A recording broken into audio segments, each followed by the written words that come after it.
Well, hello everyone, welcome back to another video, and I just got back from school like hours ago.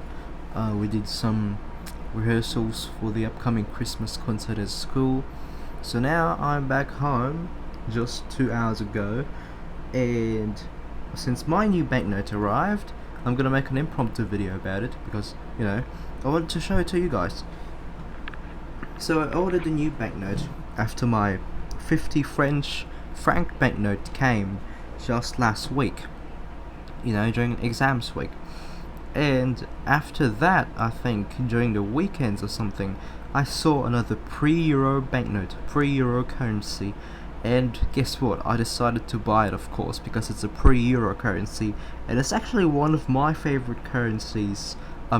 It's actually one of my favorite pre-Euro currencies, since it has a beautiful design and I love how it looks. And this currency is the Slovenian Tolarjev. So I have here a 10 Tolarjev banknote. I'll just adjust my camera. So this was the currency of Slovenia, the Tolarjev. This was, I think, the name Tolar is kind of like synonymous with the word dollar, because dollar, I think, came from Thaler, from the word Thaler in German. This was the currency of Slovenia until 2007, when they finally adopted the euro. And I also had a free coin along with it. See, this is a Papuan 20 Toea coin. This is like the subunit of the kina.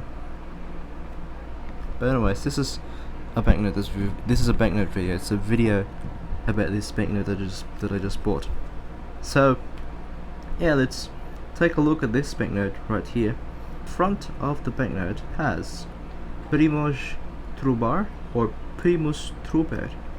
He was a Slovene Protestant reformer of the Lutheran tradition, mostly known as the author of the first Slovene language printed book, the founder and the first superintendent of the Protestant Church of the Duchy of Cardiola, and for consolidating the Slovenian language.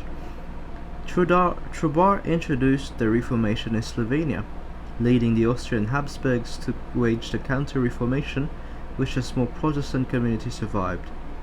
Trubar is a key figure in Slovenian history and in many aspects a major historical personality. And let's now go to the back. The back has the Ursuline Church of Holy Trinity, or briefly Ursuline Church, and it's officially called the Holy Trinity Church, and it's also called the Nun Church. It is a parish church located in Ljubljana, which is the capital of Slovenia. It is located at Slovene Street, along the west border of Congress Square. It was built between 1718 and 1726 in the Baroque style. So I believe this is also a Protestant church. Well, no, it's a parish church. It's a parish church, so it means it's a Catholic church. It's kind of ironic how they put a Protestant on the front and a Catholic church on the back. Now there's some writings around here. I believe that's an old Slovenian, the writings over there. So yeah, it is a pretty beautiful banknote. And what got me into Slovenian Tolarjevs was the 50 Tolarjev banknote. And I love how it looked like, because it was violet or purple. And the guy was known for, I believe, space exploration, I think. He was a mathematician, physicist, and an artillery commissioned officer. So the guy in that note was a physicist as well, so might be why he's related to space or something. This is one out of the 4 now pre-Euro currencies I have. So far, I actually have more pre-Euro currencies with me in the form of coins. It's in this small packet right here. But that will be a separate video, you know. But here are all my banknotes that was part of the currencies that these countries were using before the euro. So we have Cyprus, Italy, France, and then Slovenia. All of these currencies that have a unique design were replaced by the euro. And if you look at the euro today, it has quite a boring design, doesn't it? Well, the boring design is, justified because they don't want to side with a single country, and that's very reasonable. But I believe that in the euro, it may have lost its charm or something. Look at these. Don't you like how these look? I mean, it has faces on them. The euro doesn't have faces because the euro banknotes are supposed to represent openness and being connected with one another in the continent. So yeah, it is completely understandable why they don't have any faces or any, landmarks from several European countries in the euro. It's because they want unity, they want openness, they want connection with each other. And now these currencies were replaced by the euro, and last year, I believe it was back in 2023, 1st of January, it's not Slovenia but Croatia also adopted the euro, and their currency was the kuna. And I will try to get the kuna as well. I've actually seen one in the shop here right now, and it is 500 pesos, and it is a reasonable price. You know why? Because of the quality, the condition of the banknote is, I don't know, quite uncirculated, and it's a 50 Croatian kuna, so the actual rate right now is 455, so it's very reasonable to pay for that price, especially with the condition. And as you know me, I save up for these kind of things, so yeah. But anyways, there are still some currencies that the euro hasn't even replaced yet, and I've got quite a stack of them here. Say that right there. So I'm glad that these currencies stayed and the euro didn't replace them. But talking about adopting the euro, by next year, 1st of January, Bulgaria will be adopting the euro, and their currency currently is the leva, or the leva. And I also love Bulgarian lev banknotes. I love how they look because of the security features. I love the security features in general. And they're actually the first country to introduce the hybrid polymer paper banknote, and that was introduced back in 2005. But anyways, let's put these pre-Euro currencies on the side, and I want to show you guys all the currencies of Europe right now that haven't been replaced by the euro, or never will replace because of reasons. So first on the list is the Danish krone. So I think Denmark, actually I don't believe, but I think Denmark isn't in the EU, which is why they won't really adopt the euro.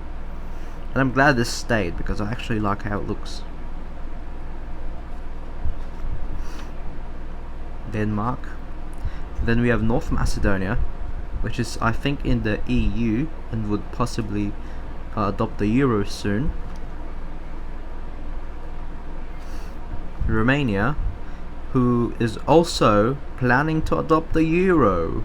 Yes, Romania has polymer banknotes, yet they are going to adopt the euro banknotes, which is made of paper. And yeah, they're part of the EU.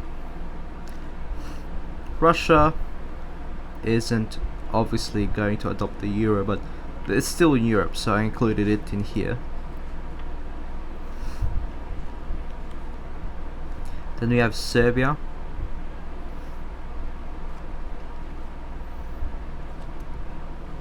Serbia again. But I believe that they might replace this with the euro as well. I don't know, I believe they're in the EU. Swedish kronor. Now actually Sweden is qualified to replace the currency with the euro, but right now they're not really doing anything to do that. So at the moment we have the Swedish kronor, and I really do hope that Sweden doesn't drop this in favor of the euro.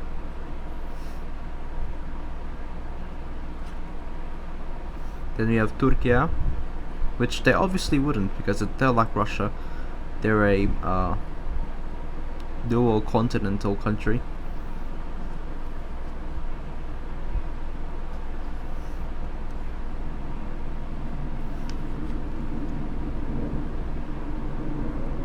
And then the United Kingdom, which obviously they won't really adopt the euro because Brexit happened back in 2020, and if you don't know, the British pound is actually the oldest currency in the world. So if they were to replace this with the euro, that oldest currency would be gone. And you know, I'm just really glad they didn't make that choice while they were in the EU. I love this British currency. Now I'm planning to get a 5 and 10 pound banknote from BOE, or Bank of England, because this one is a Scottish banknote. So obviously right there, Royal Bank of Scotland. Then lastly, Ukrainian hryvnia. I believe they're also gonna replace this, or not. But with the war ongoing, I believe not. They got other matters to attend to other than currency. So yeah, this is the currencies and the past currencies of Europe. And right now, if you're wondering, how do you get so many banknotes but you don't have a euro? Well, it's because I invest myself in what's the past first, before I go to the present.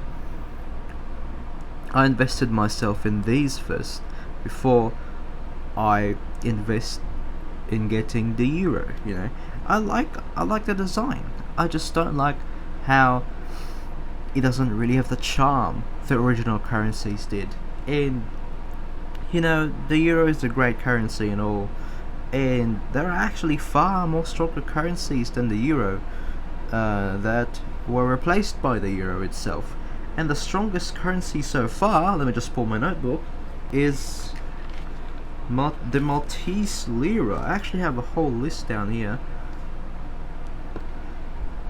Yeah, I think I have a screenshot of the list in my notes. But you can see here that I put French francs to the top, because you know, why not?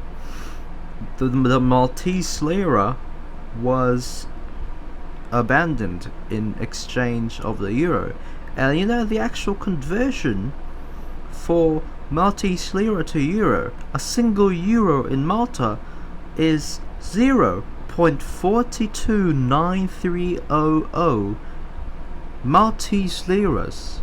Zero. Nada. It was cents for Malta to get a euro. Can you imagine that? These countries, Malta, Cyprus and Ireland, sacrificed their currencies for the euro. And obviously they kind of had to do this because I believe they were part of the union even before the currency was, you know, was introduced. And I believe it's also because of, you know, some certain policies and how they want to stay connected with these other country states. So we also have to look at the other side of the story. But yeah, just look at that. It was so strong, yet they adopted the euro. And look at this, the Deutsche Mark. Say that 1.95583 is one of the strongest currencies that the euro replaced. So yeah, it's really still mind-boggling and baffling, but you know, they had to. And did you know that the euro is actually modeled and based after the Deutsche Mark, which is how it went on to become one of the strongest currencies today. Because actually back then, before the euro, the Deutsche Mark dominated Europe. You know, some countries that didn't have a currency, they were using the Deutsche Mark because it was the only one that they could use at the moment. Examples are Montenegro. Yeah, that's not an example. I know Montenegro.